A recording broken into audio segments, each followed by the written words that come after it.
Good afternoon, ladies, gentlemen, pilots and others.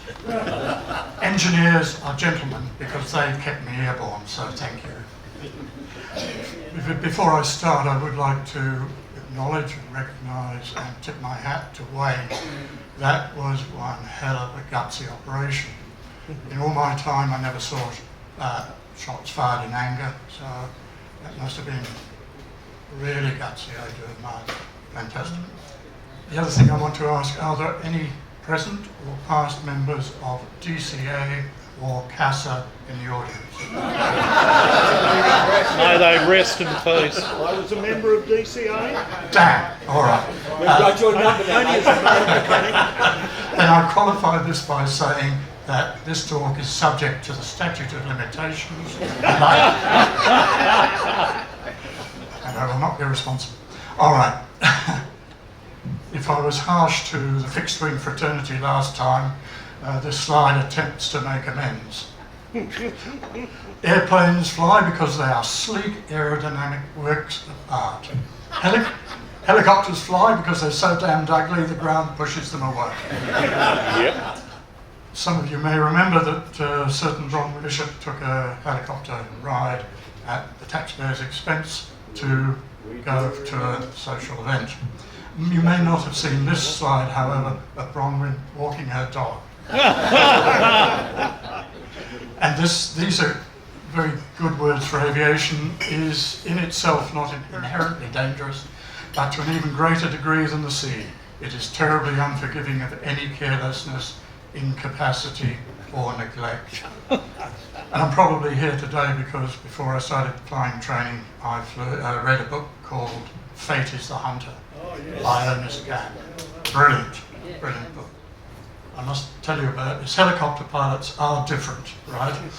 The thing is, helicopters are different from planes. An aeroplane, by its nature, wants to fly and is not interfered with too strongly by unusual events or by a deliberately incompetent pilot. It will fly. A helicopter does not want to fly. It is maintained in the air by a variety of forces and controls working in opposition to each other.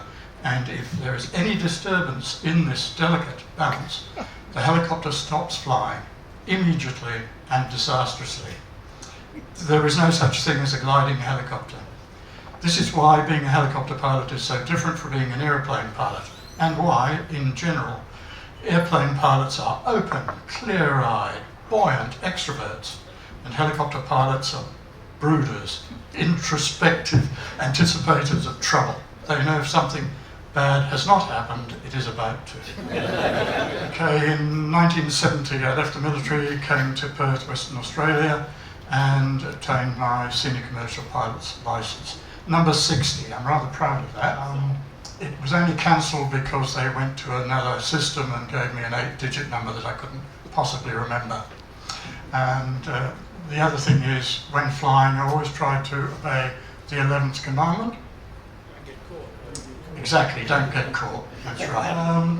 Okay, so came to Perth, converted to the Wessex 3, which was very similar to the military aircraft, except it didn't have an autopilot.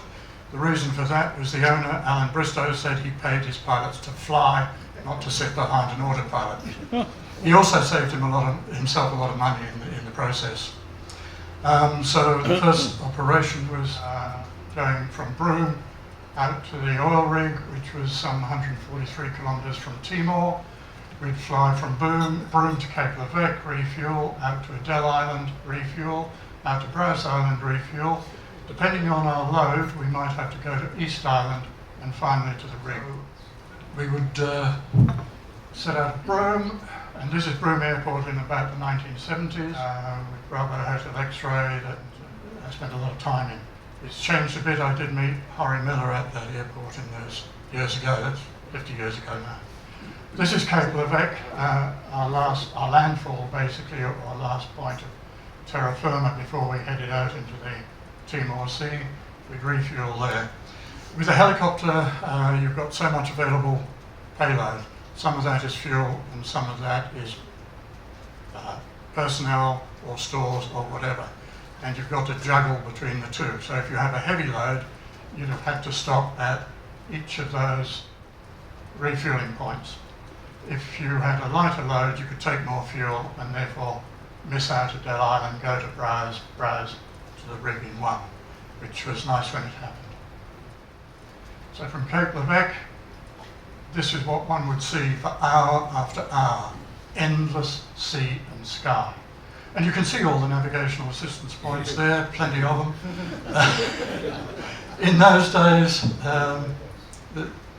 there were no mobile phones, obviously, no inertial navs even, no GPS, and the weather forecasts were very simple.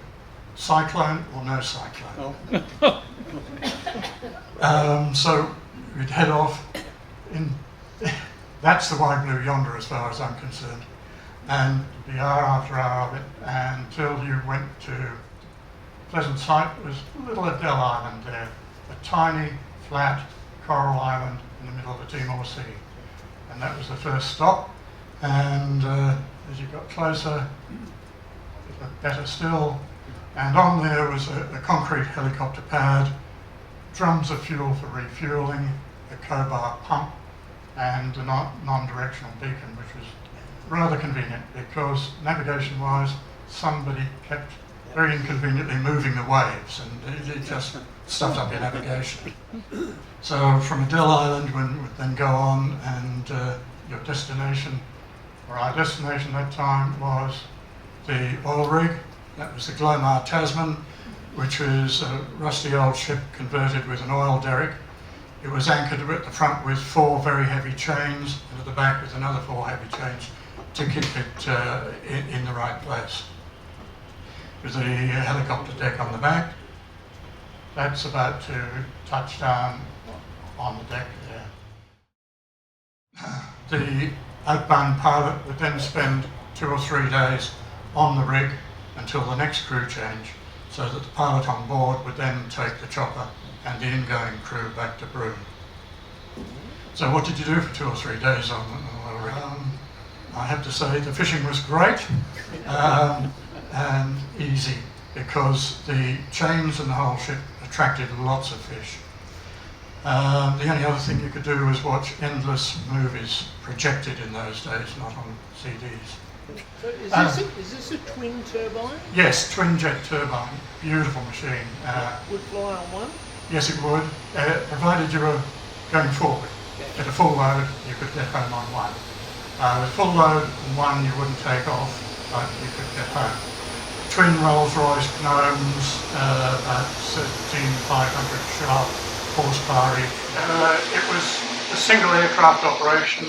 We had no other backup aircraft, there was no rescue facilities other than the workload, and the aircraft was single pilot.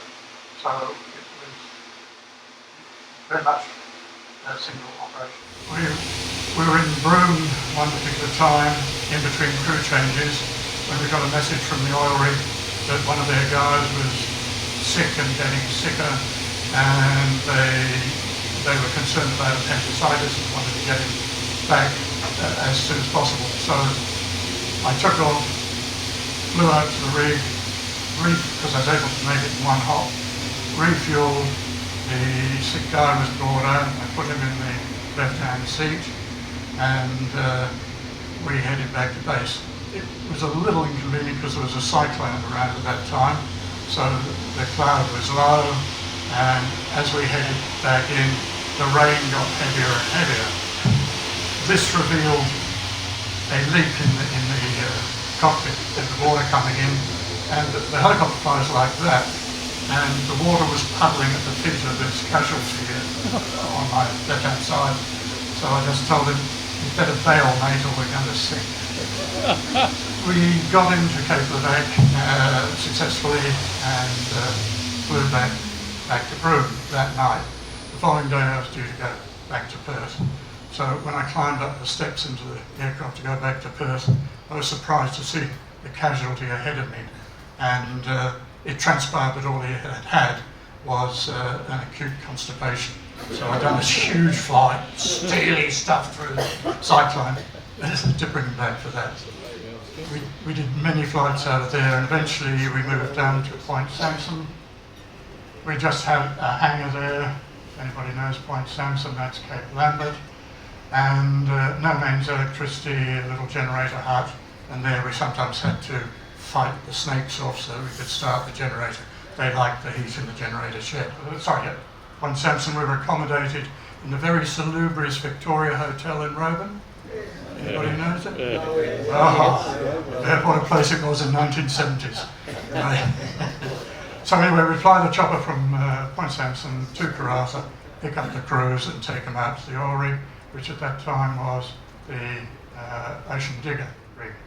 A bigger platform, closer into shore than the Glomar Tasman. I'm glad to say we could make it in one hop. One particular time, I was flying out to the oil rig, fat, dumb and happy, sun in bum, mind in neutral, as they say, when all of a sudden there was this amazing black flash of a shadow across my vision. The aircraft shook dramatically, the joystick wanted to go around the cockpit, and I didn't know what the hell was going on. And normally the rotor disc is up there, and every fourth one was down here somewhere. So I reduced speed, lowered the collective. I thought we're probably going into the drink, but that's all right, we've got flotation gear. The vibration stabilised, I'm glad to say, and the discs came a little closer together, and I was beyond the point of no return, so it was a question of press onto the rig, and at 60 knots landed on the rig and shut down rather happily. Then it was a question of another aircraft bringing a rotor blade out, and for that had to fold one of the rotor blades, push this aircraft out to the side, and bring the other aircraft in. Take this rotor blade off, put the spare one on, and get back to base. What did you lose, the chunk of that? A helicopter rotor blade, most of them are made with a single extruded aluminium alloy spar that goes the full length there, and on the back of it are laminated, I call it glued, but technical term is laminated, these pockets which are only there for aerodynamic purposes. And it transpired that what had happened, there were about 24 of these pockets along the length of the single aluminium spar. And what had transpired is a couple of these had let loose at that point, whacked up there and become an aileron. Uncontrolled aileron, which forced the rotor blade down. So that was an interesting. On another occasion, we were working out of Point Sampson.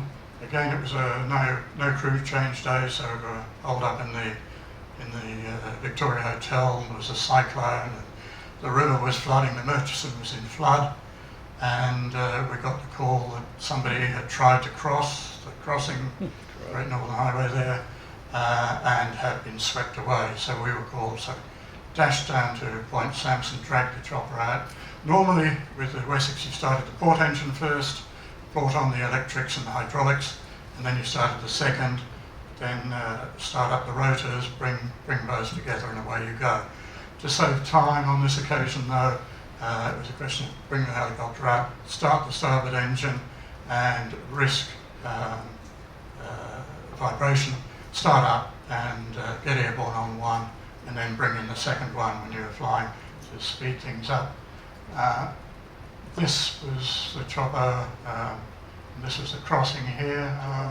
Sadly, we got there and weren't able to find anything.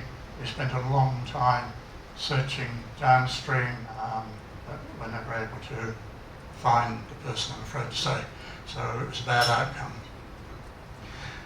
On a different note, I, like everybody else, enjoyed the trip to the museum the other day, and I just spotted this in one corner, which is a Bristow helicopter taking the Wirra away, repositioning it to the museum. That particular aircraft, Sierra Juliet Delta, I did a lot of flying in, but I wasn't actually guilty of flying that day. You can see it's not like they'd taken the wings off the Wirra away, not wanting it to fly independently of what we wanted to do. There was another occasion, on day one I had my vasectomy, on day two I flew up to the northwest to crew the helicopter to go out to the rigs. The crown jewels were a little tender wrapped in cotton wool, but I had to keep my mind on the job. that particular day, there was a lot of haze around when we got airborne, and visibility, I can't tell you what the range was, but it was limited due to the haze. Flew on, and the NDB was just not giving me any indication. It was going round and round in circles, which didn't help. But about 10 minutes before due arrival time, I was beginning to get uneasy because by then I should have seen the rig and it wasn't showing up. I did a 360 turn low, I did a 360 turn high, I radioed the rig, said where the hell had they moved to? They said we haven't. So then I looked at my fuel gauges, I thought, all right, we'll have to abort this one. Turned around and headed back for shore. And again, the coast didn't turn up where it was supposed to turn up. And I was still out over the sea, and the needles were getting very low. They were beginning to bend on the end stops, which was rather nerve-wracking. And then I spotted the Capelander jetty. I thought at one stage I was probably going to have to put it onto the Capelander jetty because that was the nearest bit of dry land. Luckily, she lasted just until I was able to get onto a landing pad on the shore. I got out of that machine, I bent down and I kissed the ground. During flying with Bristow's, I'd also converted to the Bell 47, which is this lovely machine, Korean War vintage, and underpowered. Now, please note the fuel tanks are sloping back, and that seems funny, but when the chopper's flying again, it's in a nose-down attitude, so then the tanks become basically level to extract the fuel. Great little machine, slow. I was embarrassed at one stage to be flying up the Great Northern Highway into a hell of a headwind, and all the traffic was passing me underneath. It was also very basic instruments and really was not equipped for night flying. It was never intended to be flown at night. Also converted to the Jet Ranger. We're then doing mineral survey with the Bell 47 and later the Jet Ranger. This is a typical camp up in the Kimberleys. Those sort of conditions you're living in. At that camp particularly, I had a geologist assistants in the Bell 47, 2 skids with all their equipment on, and with full power I couldn't get airborne. So it was a question of skidding forward until you got a little translational lift, and then we were airborne again. That was fine. Now I've got a question. Please don't shout out. Please just put up your hand if anybody in the audience can tell me where this is. Argyle Diamonds? Spot on. It's the Argyle homestead. Yeah, well done. This you would not see that site today because it's just hundreds of feet underwater. On one of the occasions on mineral survey, we were flying out of Marble Bar. We were out to the west. Again, a geologist and assistants, and that particular Bell 47 had a slight problem with starting. If the engine was hot, the starter would slip and not engage. So you had nothing to do but just sit and wait for everything to cool down, which was a bit inconvenient. We were out there, it was getting on in the evening, or rather late afternoon, dusk was coming, and we said, right, the ironclad is calling, let's head back to Marble Bar. Hit the starter button, she slipped. Tried again, she slipped again. Just would not start. All we had with us was water, so we were in for a very uncomfortable night, stuck out in the Bunduks, miles from anywhere. And so we set about getting some wood together for a fire to keep us warm through the night. That's all we could do. But still, the prospect of a nice frosty beer in the ironclad was a very strong call, and it was pulling me all the time. So by this time it was dark, but I thought, let's try it one more time. Hit the button, she roared into life. Now, bearing in mind that 47 is not equipped with night instruments or anything else, but the ironclad was a more comfortable alternative. Got the crew in, took off. There was no moon, just starlight. Luckily, one of the guys had a torch, and he alternated between a very primitive artificial horizon and a very primitive compass, but I couldn't see both at the same time. So we headed back towards Marble Bar, above minimum safe altitude. The horizon was very shady, and able to get radio ahead to Marble Bar, get the lights on at the aerodrome, and it was a very happy sight when they hauled in, and we were able to go in and land. And that beer at the Ironclad that night is one of the best I've ever had, let me tell you. But you didn't hear that, DCA or CASA. On another occasion, flying way out in the Kimberleys northeast of Derby, again in a bush camp, and the geos said, well, we want to head towards the coast. So did our flight planning, they pointed out where they wanted to go to, all was good, no problem in range. And off we set into a major headwind. We were really battling it. We got there to the first spot, fine, no problems. They then said, but there's an interesting anomaly another 10 k's towards the coast there. We'd really like to go there, can you do it? So I dipped the tanks, held up my thumb and finger. The wind was still on the nose very strongly, and I figured that with what we got in fuel, and with a lovely tailwind, we get back to base very nicely. A case of press-on-itis that pilots should never do. And anyway, so took them on to the next spot. They got their picking of rocks and everything else, climbed back in the chopper, started up, and headed back, and we were going very nicely. The needle was very close to the stops again on fuel, and the campsite was in sight when the engine coughed. I knew exactly what it was, fuel starvation. So this is a confessional, guys. Pulled the stick back into auto rotation. I could see a nice spot alongside a track, picked that, we're coming down nicely. The engine was still running, but I wasn't using it. I thought I'll save that little gasp of smell of an oily rag in case I need it at the bottom. But as it turned out, came down, auto-rotated, flared, landed, a little bit of throttle and touched down, and all was well. We then dispatched the geo's assistant to walk down the track to camp, which was about 5 k's away, to pick up fuel, put it in the vehicle and bring it out. We then refueled the chopper and got back to base. No problems. The time away is telling for anybody who's been on fly in, fly out. I leave home being told, yes, this is a 2-week deployment. Okay. From Marble Bar, I'd ring base on day 13 and said, where's my replacement? They'd say, oh, look, sorry, change of plan, can you take the chopper on to Wyndham, somewhere else, and we'll get somebody to you in several days, which would turn out to be a week or so. And this, as anybody in flying knows, these things happen.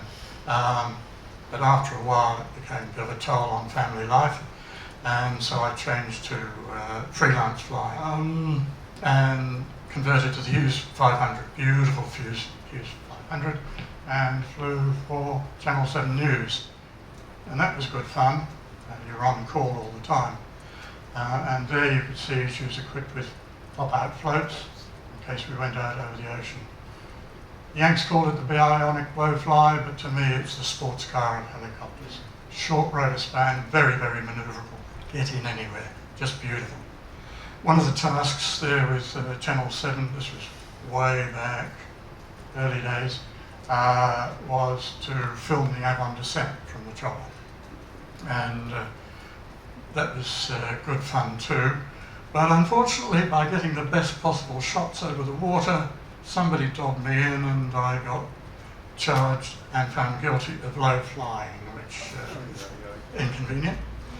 On on another occasion with a mineral survey in the Pilbara, typical Pilbara scene, dry, red, dusty, brown sort of environment. And the geologist that day said, look, it's nearly lunchtime, let's find a nice watering hole. I don't like all this dry, let's find a nice watering hole. So we looked on the map, found a river, headed for that, and we're flying down the gorge for a spot looking like that. It's rather nice. And we're flying down there at absolutely level with a plateau either side of the gorge. Eyes on the nice watering hole or whatever, and at the very last moment I saw a steel cable strung right across the gorge. Cables have always been my greatest fear in helicopters, mainly power cables. What the hell was this doing out in the middle of nowhere? Anyway, so this cable was there doing whatever it was, 90 knots, and I had to make a decision, over or under, and I figured that gravity would help me more than trying to get over it. So I dropped the lever and it skimmed underneath the damn thing. And looking back, it was strung between those 2 points there. And it would have been, rather nasty. That cable went between those 2 points, and the reason I subsequently discovered the reason it was there, it's a hydrological point, because when the river's in flood, water people string out an instrument across the cable so that it drops down into the middle of the water and measures the flow. But there was nothing on my maps to warn me about it. What was my most fun job? My most fun job was flying for the Geraldton Fishermen's Co-op out of Geraldton. And we would island hop from Geraldton out to all of the Abrolhos Islands, ferrying people and stores and essentials backwards and forwards. I would start, it was a Hughes 500 on flights. I'd start it up before dawn in the morning and take off very earliest light and fly up and shuttle people backwards and forwards. When I need to refuel, I go back to Geraldton, hot rotors running, refuel, keep the engine going the whole day, and just backwards and forwards, fly the whole day and come back. By the time we're about there, inbound, I would cancel my SAR watch so that I'd stay legal with the good gentlemen in the DCA and fly on in and land there after last flight. And basically what I was doing was relieving the regular pilot up there. I go up there and do that for 10 days running and fly the pants off. Never ever in helicopter flying have I ever got out feeling that I couldn't fly more hours. I just love the machines. They're so versatile, so flexible, beautiful. Okay, and what was the toughest job? Toughest job I ever had?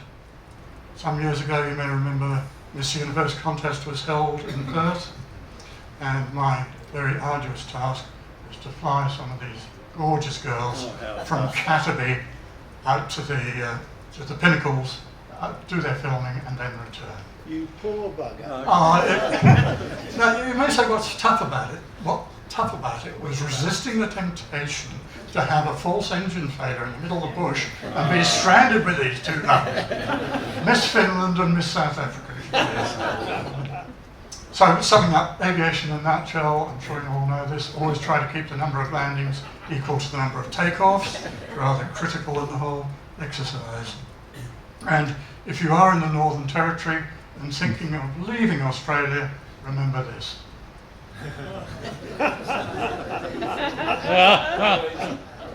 That's it. Thank you very much indeed.